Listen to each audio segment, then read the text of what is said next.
Hey, what's up everyone? Jared Riot reporting in live again from the Riot House. Just wanted to give y'all some details on some stuff that I've been covering, some additional things I've been covering this week. I have been to two separate city council committee hearings that were both targeted towards the current rendition of the FOP CBA, Collective Bargaining Agreement. What the Collective Bargaining Agreement is, it is an agreement between a labor union and the employer, basically how work will be operated. So show you a few clips, like I have been whenever I do these new little live things that I'm doing from the studio. I'm going to show you a few clips. The first set of clips is actually going to be a number of citizens that came to speak. There were 20 total that spoke. 19 of the 20 spoke out against the CBA. We've got clips of just 4 of the individuals, though, that we're going to show you here today. If you want to see that full live stream, it should be in the link here in the description. But we're going to go ahead and jump into those clips right now. And I'm holding this sign that says, "Now is the time." And just as Nancy said, we have to be bold.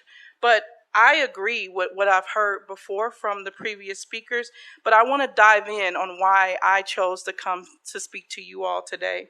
If approved by Metro Council next month, the contract would give officers and sergeants a 9% raise for the current year, retroactive to July 1st, and 6% in 2022 and 2023. The previous proposal included a 3% raise in the third year. However, the proposed compensation package does not require greater accountability for officers. Police are getting a 9% raise this year that is applied retroactively to July.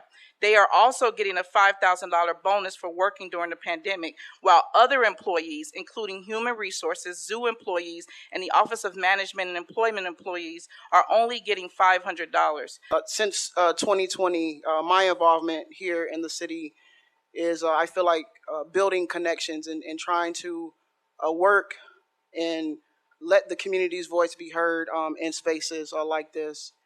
And there's conversation about, is the police department getting too much money? What's happening? How do we build community relationships between the community and the police?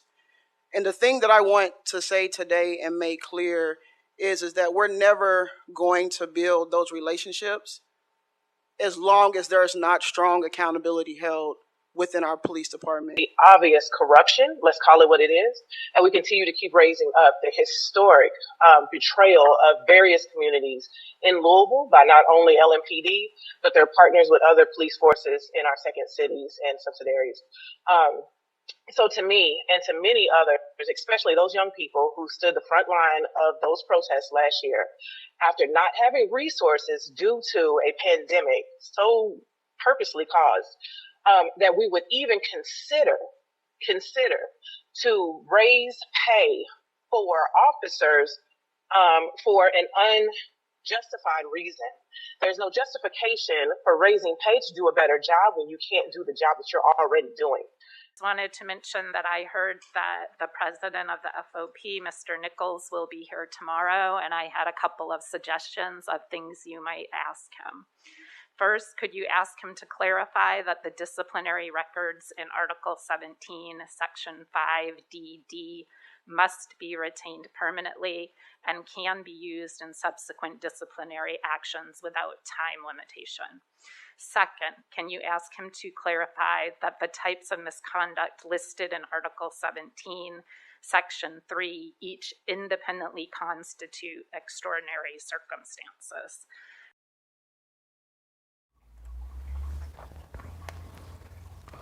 A number of the individuals that spoke were also with the 490 Project.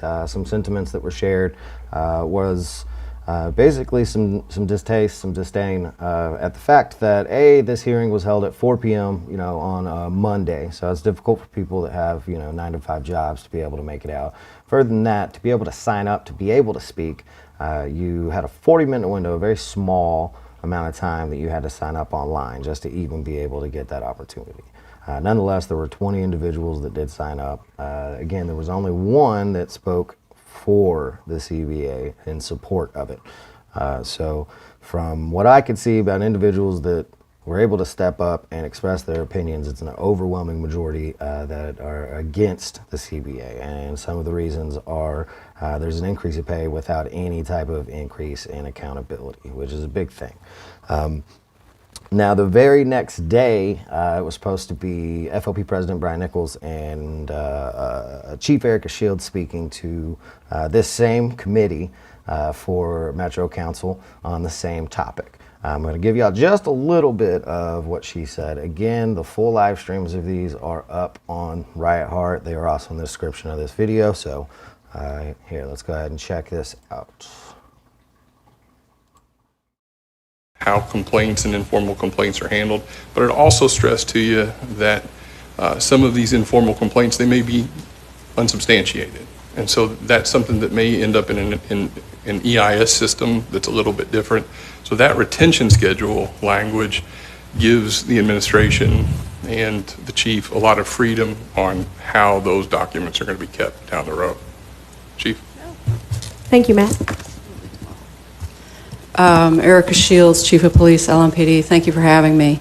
So the contract will better align, the contract being presented will better align the department with what the city's retention schedule is. And I think, you know, when you're looking at patterns, when you're trying to, whether it's disciplinary or to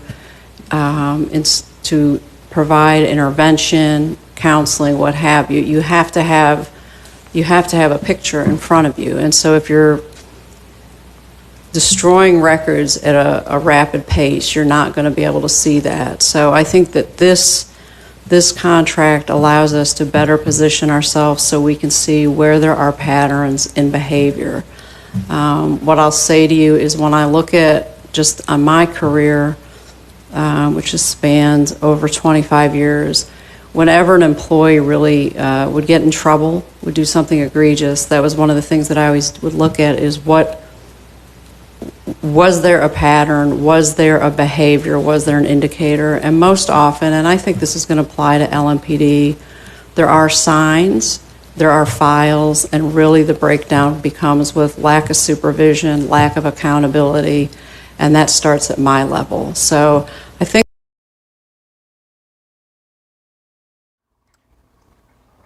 again, you can find that full presentation that they had, and they actually took some questions from the board members.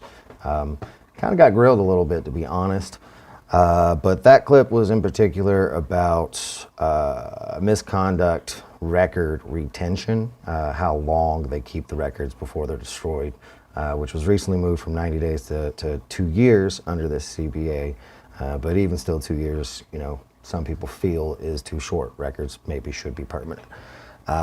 Again, Metro got a little bit of a chance to grill with some questions and stuff.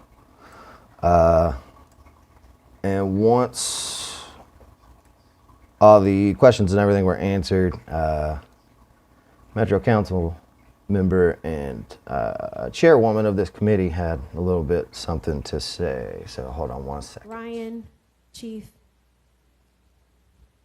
we're dependent on you. We can't take any more. And I'm talking as a black woman who's lived in West Louisville, who was outside with the protests, who've talked to African Americans who came on board as a result of Shelby Lanier. We are dependent on you. We're dependent on you to keep your word and your leadership to us. Ryan, I talked to you. It's the first time I ever talked to a leader from the FOP.